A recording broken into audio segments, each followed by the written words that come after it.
I agreed to step down under a lot of pressure at the board meeting.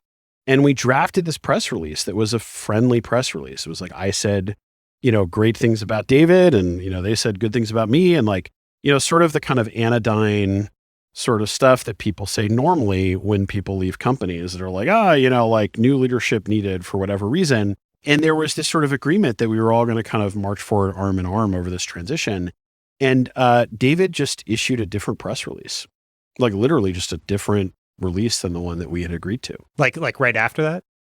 Like the day I signed the paperwork on a Monday, and on a Monday afternoon, like a few hours later, the release came out and it was not the one that we had drafted. So just to level set, and the release was like, look, the company has all these compliance problems, and it's all because this fucking guy doesn't care about compliance. And so just to level set the personalities, I realize most people probably know this, but David Sachs was your COO. Yep. Who's now a media personality himself, as well as started Craft Ventures. Lars Dahlgaard was the former CEO of Success Factors, who was your board member from Andreessen and Horowitz. Ben Horowitz was obviously Horowitz of Andreessen Horowitz, yeah. And so was that, did the Andreessen Horowitz guys know that he was going to do that? He was your COO. He was going to stepped into interim CEO. Was that the original title? Yeah. So the original, what Andreessen Horowitz pitched me on in that board meeting was that, David would step in for 6 to 12 months. They were like, look, there are these compliance issues. We want David to come in for 6 to 12 months and, clean this stuff up, turn sales around, like sales were really sort of, starting to collapse. And then in 6 to 12 months, we're going to bring you back as CEO.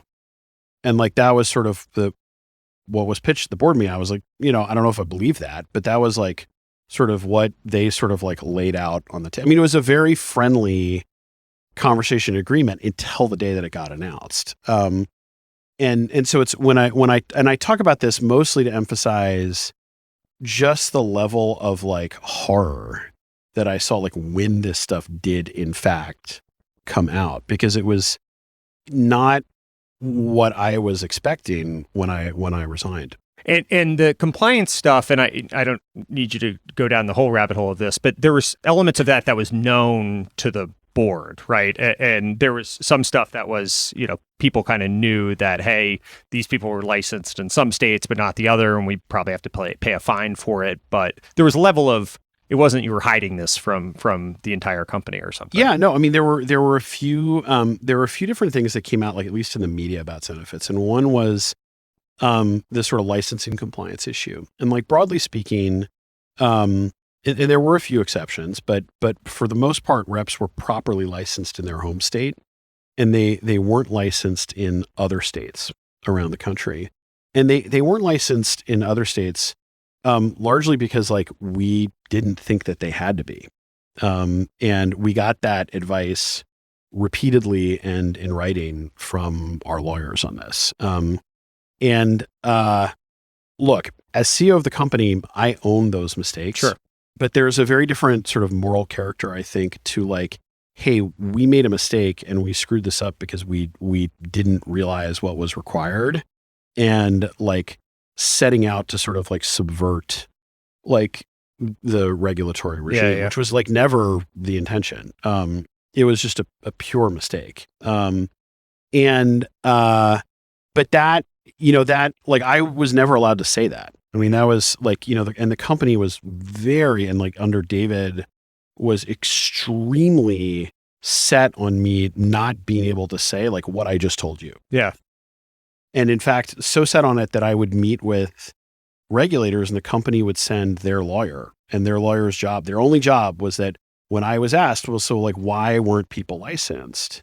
They would sort of say, look, objection, that's attorney-client privilege communication. The company owns that privilege, not Parker.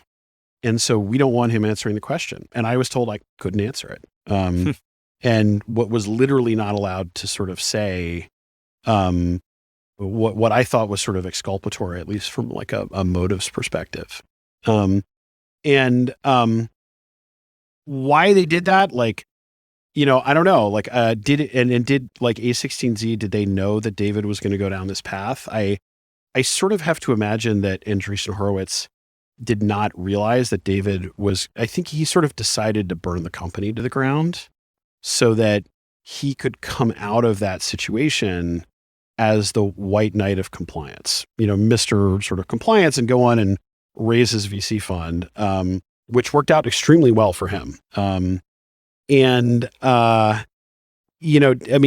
used to have this like sort of way of talking about this. Like there's this great slide that he had at TechCrunch Disrupt when he was being interviewed by Connie Laszlos. And the slide had these like 3 bullet points. And the bullet point 1 was like, it's no secret that Zenefits has a bunch of compliance issues. Bullet point 2 was like, the culture of the sales organization was broken. And bullet point 3 was, the sales organization reported to Parker, not to me. And the implication, the inference, I would even say the lie in that slide was that all of the compliance issues were on the sales team. And actually, like something like 70% of the licensing violations were actually on the account management team that reported directly to David and happened while he was running it.